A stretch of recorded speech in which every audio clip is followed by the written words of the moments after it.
আসসালামু আলাইকুম। তো কেমন আছো সবাই? তো চলে আসলাম আবারও নতুন একটি ভিডিও নিয়ে। তো তোমরা এই ধরনের টিউটোরিয়ালগুলো দেখে থাকবা, যা রিলগুলোতে অনেক ট্রেন্ডিংয়ে চলতেছে। তো এই ধরনের ভিডিওগুলো এডিট করা অনেক কিন্তু ইজি।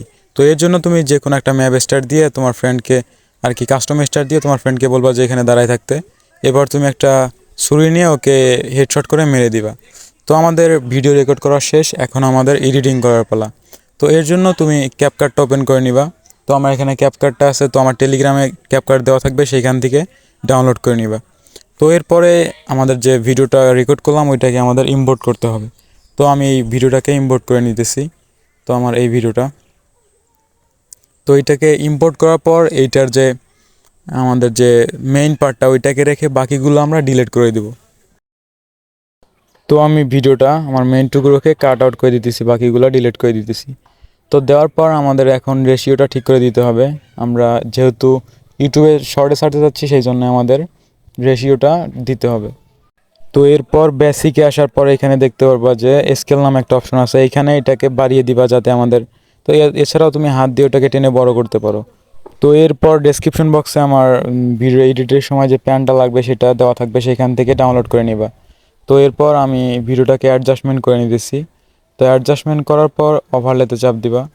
তো ওভারলেতে চাপ দেওয়ার পর আমাদের গ্যালারির মতো অপশন নিয়ে যাবে। এখানে যাওয়ার পর আমার এখানে ফটোতে রাখা আছে প্যানটা, এটা ডেসক্রিপশন বক্সে দেওয়া থাকবে, সেইখান থেকে ডাউনলোড করে নেবা। তো এখানে দেওয়ার পর এটাকে আমাদের এখন কি ফ্রেমের মাধ্যমে আমাদের এটাকে অ্যাডজাস্টমেন্ট করে নিতে হবে। তো আমাদের যেহেতু ক্যারেক্টারটা ঘরে ঢুকলে, এখন আমাদের ক্যারেক্টারটার হাতে এটাকে সুন্দরভাবে অ্যাডজাস্টমেন্ট করতে হবে।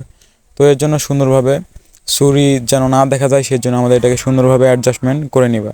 তো এরপর উপরে দেখতে পারবা প্লাস নামে, এটা কি ফ্রেম লাগাই দিবা। তো দেওয়ার পর আমাদের ক্যারেক্টারটা হাত নড়াচড়া করলে কিফ্রেমের সাহায্যে ওইটাকে অ্যাডজাস্টমেন্ট করে দিবা যাতে বোঝা না যায়। তো আমি এটাকে অ্যাডজাস্টমেন্ট করে দিতেছি। তো এখানে একটু নড়াচড়া করতেছে। তো আমাদের এইটুক অ্যাডজাস্টমেন্ট করা শেষ। তো এখন আমাদের এটাকে কাট আউট করতে হবে যাতে আমাদের পরে যে ঢিল মারে সেইটা দিতে পারি। তো এর জন্য কাট আউট মারার পর এইটাকে প্যানটাকে আমাদের হাতের সাথে অ্যাডজাস্টমেন্ট করতে হবে। তো আমি এই প্যানটাকে হাতের সাথে অ্যাডজাস্টমেন্ট করে দিতেছি। তো এইভাবে অ্যাডজাস্টমেন্ট করে দিবেন। তো দেওয়ার পর যখনই আমাদের ক্যারেক্টারটা আর কি সুইটে মারে, তখন আমাদের কিফ্রেমের সাহায্যে প্যানটাকে ছোট করে ক্যারেক্টারের মাথার দিকে নিয়ে যেতে হবে যাতে বোঝা যায় যে এটাকে ঢিল মারা হয়েছে। তো আমি এটাকে কিফ্রেমের সাহায্যে অ্যাডজাস্টমেন্ট করে দিতেছি। আমার ভিডিও দেখে দেখে এইভাবে করে নেবেন। তো আমাদের এটা অ্যাডজাস্টমেন্ট করা শেষ, এখন আমাদের ভিডিও রেডি। তো ভিডিওটা কেমন লাগলো? ভালো লাগলে অবশ্যই লাইক কমেন্ট করে পাশেই থাকবেন। দেখা হবে পরে কোনো ভিডিওতে। ধন্যবাদ।